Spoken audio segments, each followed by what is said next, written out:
Hey guys, Average Joe here, and I'm back after several months away from making YouTube videos. I figured I'd kick things off by answering some of the most common questions I receive from viewers. In this video, we're going to take a look at how Powerblock's Pro Series knurled grip compares to my knurled grips. For those of you who don't like watching longer comparison videos, I'll give you the Cliff Notes version. Why my grips? I use a better material, 316 stainless steel. This is just regular steel with a coating on it. Better design. This is far more integrated looking into the handle than the OEM grip, and I'll get into that after. A better knurl. It is a vastly better knurl. In fact, Pro Series owners, they end up swapping these grips out for my grips because they are just a better overall grip, especially if you want to control those dumbbells at higher weights. I have three size options: 30, 35, and 40 millimeter, 1.2, 1.4, and 1.6 inches. I also have the ability to give you a more or less aggressive knurl, and I'll get into that in a moment. It's an outstanding value. The price of a pair of these shipped, because now Powerblock, as of earlier this year, I believe, or late last year, began selling these grips separately to fit certain Powerblock models.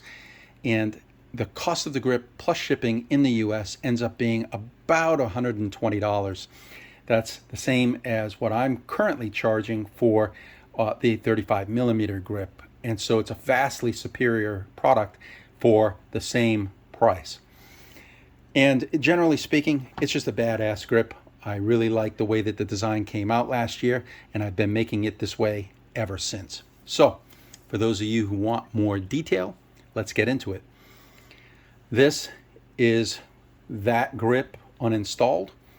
It is a regular steel, a relatively passive knurl. It is a hill knurl, and it's coated. So you basically have like a chrome coating, a nickel chrome coating. And you can see on this one, it's already rusting and peeling. So I don't have high hopes for how long this is going to last while the finish begins to come off and it begins to look like a piece of crap, especially if you're using these frequently.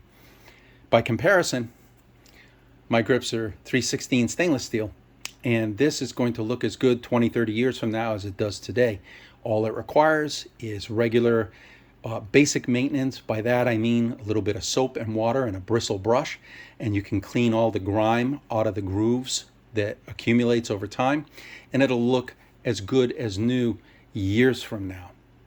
The second thing is the knurl. Again, that is a more passive hill knurl. By comparison, mine is a volcano knurl. And so in terms of the kind of grip you're going to get at high weights, this is going to give you a much better grip, especially as your hands get sweaty and as you increase the amount of weight on your dumbbells.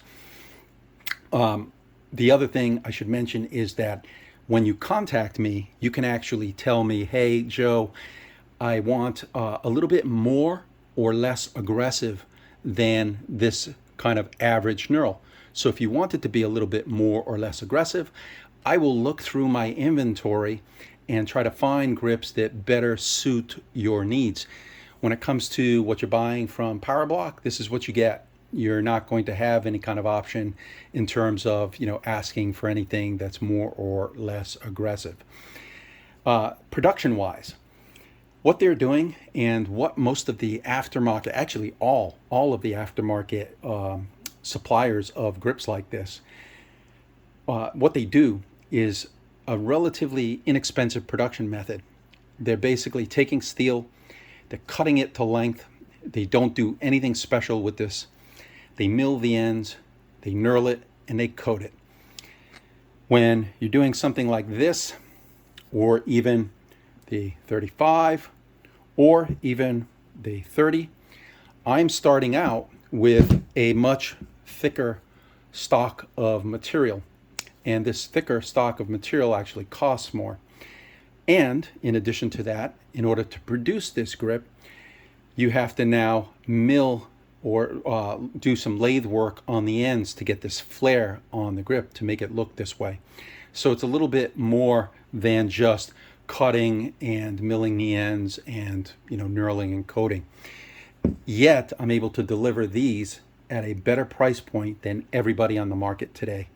So, you know, I tell folks that in terms of the grips that are out there and available today, this is the best deal, bar none. It is the best product, bar none. I would put these up against any of the grips. I don't care where they're made in the world today, including those made right here in the States. Okay, why do I flare the ends of the grips? You may have heard me say this in past videos. It's simple. The OEM plastic caps of all these products have a boss, and I wanted the handle or the grip to blend into that boss to look really good, what I call better than OEM. And I think I achieved that. So no matter which one you buy, 30 or the 35 or the 40, in which case this tapers inward to that plastic, it'll all look integrated into your handle. Same thing goes for things like the Sport. You can see that it blends in. And on the Pro, it blends in. And some of you may not care about that. You don't care about the aesthetics, but there are a lot of folks out there like me that we just like little details like this. So it's like, why not? If I can do that and do it at a price that's actually not just competitive, but better than everything that's out there, of course I'm going to do that. So the next thing that I wanted to point out is, you know, if you like this knurl the way it is, this is what I would consider that medium knurl, that volcano. But like I said earlier, if you do want something a little bit more or less aggressive, just ask me, and what I'll do is look through the inventory and try to find grips that better match what you prefer for your aggressiveness of your grips. So that's it, folks. It's there's just no comparison between these two. You can actually see even this is grips off of some of the other models. These are the older Rexam Pros and the Block. This is off of the Elite USA. These are just steel core with the foam covering, and eventually these foam covers will actually begin sliding on your grip. So, you know, you're going to lift your weights, and these things end up turning on the core steel, and that's not cool. You know, you're trying to control your dumbbell and suddenly it's moving in your hands. So no matter what model you own, whether you own, you know, a Pro Series and you want to get rid of this crappy knurl, or you own some of these other models and you want to get rid of these rubber coated steel core grips, then I hope that you'll consider one of the, you know, 30, 35 or 40 millimeter grips that I offer for the variety of models that are out there. There are a couple models that I don't accommodate currently, like the 32, the 20-pound handle for the classics. So there are a couple I don't accommodate yet, but I can accommodate most of the Powerblock models that are out there. If you have any questions, reach out to me by email. That's the best way to reach me. And thank you for watching the video. If you find these videos informative, I hope that you'll like, and if you're not subscribed yet, please consider subscribing to the channel. I hope you all have a great evening, and I will see you in the next video and answer some more of the questions that I've been receiving over the past year. Thanks, guys. Have a great evening.